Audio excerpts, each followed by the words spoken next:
दोस्तों, मिशन वेगा के तीसरे भाग में हमने देखा कि जीवान ग्रह के दुश्मनों से बचकर किस तरह कैप्टन कविता, कैप्टन मंत्र, जेम्स टॉक और कैप्टन डेव रेमन अपने यान सहित एक वर्म होल में कूद जाते हैं जो कि प्लूटो के पास ओपन होता है। यहाँ से जब वो पृथ्वी के पास पहुँचते हैं तो देखते हैं कि हमारी धरती वीरान हो चुकी है और जीवन के नाम पर हमारी पृथ्वी पर कुछ नहीं बचा। पृथ्वी के पास ही उन्हें अत्याधुनिक कॉलोनी नजर आती है, जहाँ जाने पर कैप्टन की एस्ट्रोनॉट राकेश गुप्ता और उनके साथियों से मुलाकात होती है, जहाँ वो बताते हैं कि आप सभी अपने समय से 200 साल आगे आ चुके हैं। अब हम कहानी में आगे बढ़ते हैं, जहां राकेश गुप्ता बताते हैं कि पृथ्वी ग्लोबल वार्मिंग की वजह से तबाह हो चुकी है और यहां से कुछ लोग मंगल ग्रह पर जाकर बस चुके हैं। ये सुनने के बाद मंत्र और उनकी टीम मंगल ग्रह पर जाने की इच्छा जताते हैं, जिसके बाद वो चारों स्पेसक्राफ्ट में बैठकर मंगल ग्रह की ओर बढ़ जाते हैं। यहाँ पहुँचने के बाद सरकार के लोग उनका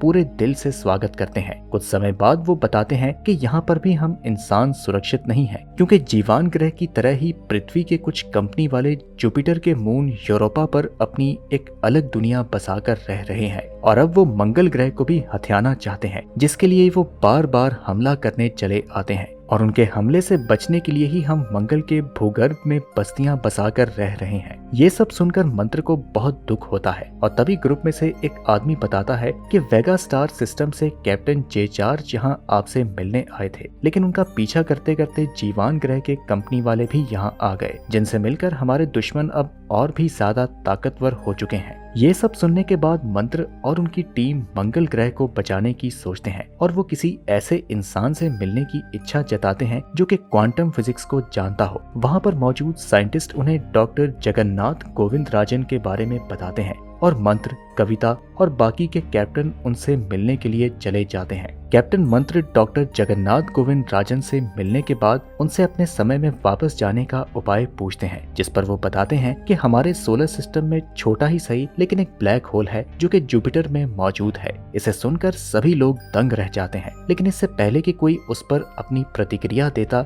एक तेज धमाका होता है और बाहर देखने पर पता चलता है कि यूरोपा वालों ने मंगल ग्रह पर हमला कर दिया है। ये युद्ध कई दिनों तक चलता है। पृथ्वीवासी अपने दुश्मनों का डट कर मुकाबला करते हैं, लेकिन यूरोपा वाले उन पर कई परमाणु बम दाग देते हैं, जिसके बाद मंगल ग्रह भी तबाह हो जाता है। हालांकि ये सब होने से पहले ही कुछ वीवीआईपी लोगों को वहां से निकाल दिया जाता है, जिसमें मंत्र और उनकी टीम भी शामिल थी। इन बचे हुए लोगों में से कुछ को पृथ्वी के पास बनी हुई कॉलोनी में पहुंचा दिया जाता है, लेकिन कैप्टन मंत्र और उनकी टीम पीछे ही छूट जाते हैं। अब उनके पास 3 रास्ते बचे हैं, या तो ये पृथ्वी के पास वाली कॉलोनी में चले जाएं, लेकिन ये कब तक सुरक्षित रहेगी, ये भी परेशान करने वाला सवाल था। दूसरा रास्ता ये था कि डॉक्टर जगन्नाथ के बताए गए ब्लैक होल में चले जाएं, लेकिन उसके बाद उनका क्या होगा ये तो भगवान ही जाने। तीसरा रास्ता ये था कि प्लूटो के पास मौजूद वर्म होल से जीवान ग्रह वालों की कॉलोनी में चले जाएं, लेकिन वो इनकी मदद किस तरह कर पाएंगे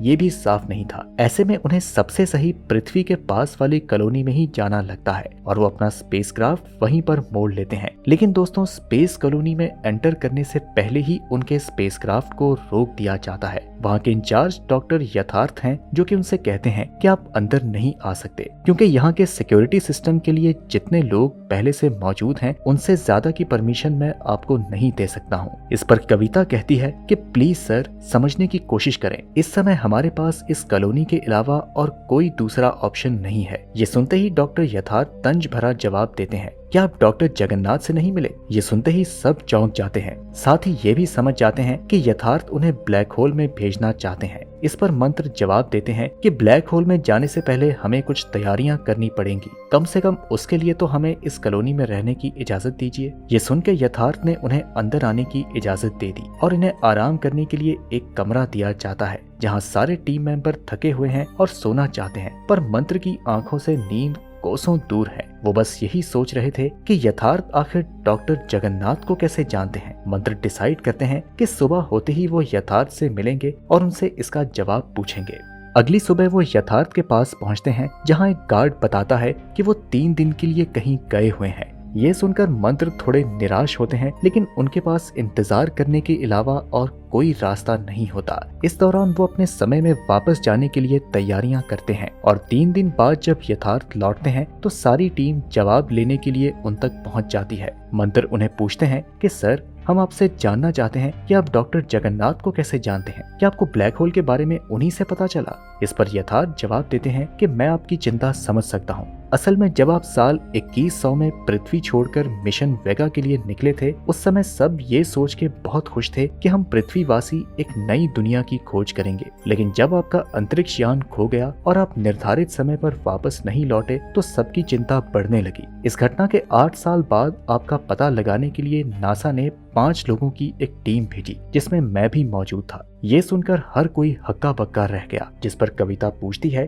कि इसका मतलब है कि आप भी हमारी तरह यहाँ टाइम ट्रेवल करके आए हैं? इस पर यथार्थ जवाब देते हैं, जी हाँ, लेकिन जिस तरह का ब्लैक होल आपको जीवान ग्रह की तरफ जाने पर मिला था वैसा ही हमें भी मिला, लेकिन ये जुपिटर के अंदर था। हमें लगा कि आप इसी ग्रह से एंटर किए होंगे और आपको ढूंढने के लिए हमने भी उसमें छलांग लगा दी, जिसके बाद हम अपने समय से आगे निकल आए। आप यहाँ तो नहीं मिले, लेकिन मंगल ग्रह पर हम डॉक्टर जगन्नाथ से मिले, जिन्होंने हमें पृथ्वी पर वापस जाने की थ्योरी बताई। और वैसे तो मैं डॉक्टर जगन्नाथ से सिर्फ एक बार ही मिला था, लेकिन टेक्नोलॉजी की मदद से हम हमेशा कनेक्टेड रहते थे। अब इस थ्योरी का इस्तेमाल करके हम पृथ्वी पर वापस जाने ही वाले थे कि यूरोपा वालों ने मंगल पर हमला कर दिया और उस समय से आज तक हम वहां के लोगों को बचाने का काम कर रहे हैं। ये सब सुनने के बाद मंत्र कहते हैं कि अब समझा कि आप हमें ब्लैक होल में क्यों भेज रहे हैं, ताकि हम सही समय में पहुंच जाएं। हमें ढूंढने के लिए आपको ना आना पड़े और हम पहले ही पृथ्वी को बचाने के लिए काम करें, ताकि ये दिन देखना ना पड़े। ये सुन के यथार्थ मुस्कुरा देते हैं और इसके बाद सब लोग तैयारियों में लग जाते हैं। कैप्टन मंत्र अपने यान को एडवांस बनाने की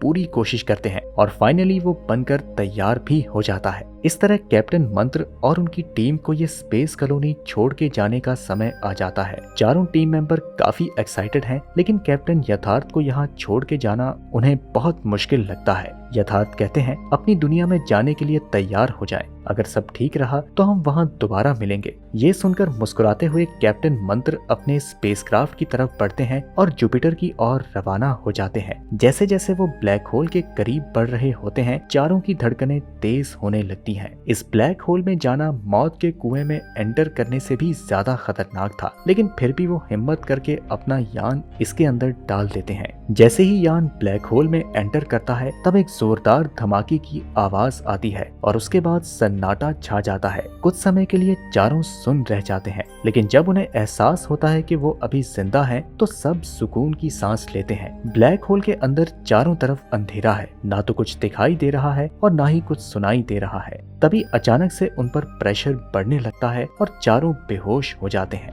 लगभग 1 महीने बाद यान इस होल से बाहर निकलता है और ये सभी होश में आते हैं। जैसे जैसे वो आगे बढ़ते हैं, वे अपने पास से बड़े बड़े ग्रहों को गुजरता हुआ देखते हैं। वो काफी समय बाद उठे थे, इसलिए उनका दिमाग और शरीर ठीक से काम नहीं करता है। इसलिए वो कुछ दवाइयाँ और इंजेक्शंस लेते हैं और ये जानने की कोशिश करते हैं कि वो इस समय कहाँ है। थोड़ी दूर जाने पर उन्हें दूर एक छोटा सा ग्रह नजर आता है। गौर से देखने पर पता चलता है कि ये तो हमारी पृथ्वी ही है, जिसे देखकर चारों मेंबर्स खुश होते हैं और तुरंत उस पृथ्वी की स्पेस एजेंसी को वापस आने का संदेश भेजते हैं। स्पेस एजेंसी ये संदेश पृथ्वी पर भेजती है, जिसके बाद हर जगह खुशी की लहर दौड़ जाती है। इसके बाद उनके घर वालों को भी खबर पहुंचा दी जाती है। हर एक टीवी और न्यूज चैनल्स पर मंत्र और उनके टीम के आने की खबर चलने लगती है। आखिरकार साल 2110 में मंत्र और उनकी टीम पृथ्वी पर लौट आते हैं और उनके स्वागत में लाखों लोग खड़े होते हैं और उनसे कई सवाल पूछते हैं, जिनमें से एक सवाल ये है कि आप हम सबको क्या संदेश देना चाहते हैं। जिस पर मंत्र जवाब देते हैं कि पृथ्वी को ग्लोबल वार्मिंग से बचा लो। टेक्नोलॉजी जरूरी है,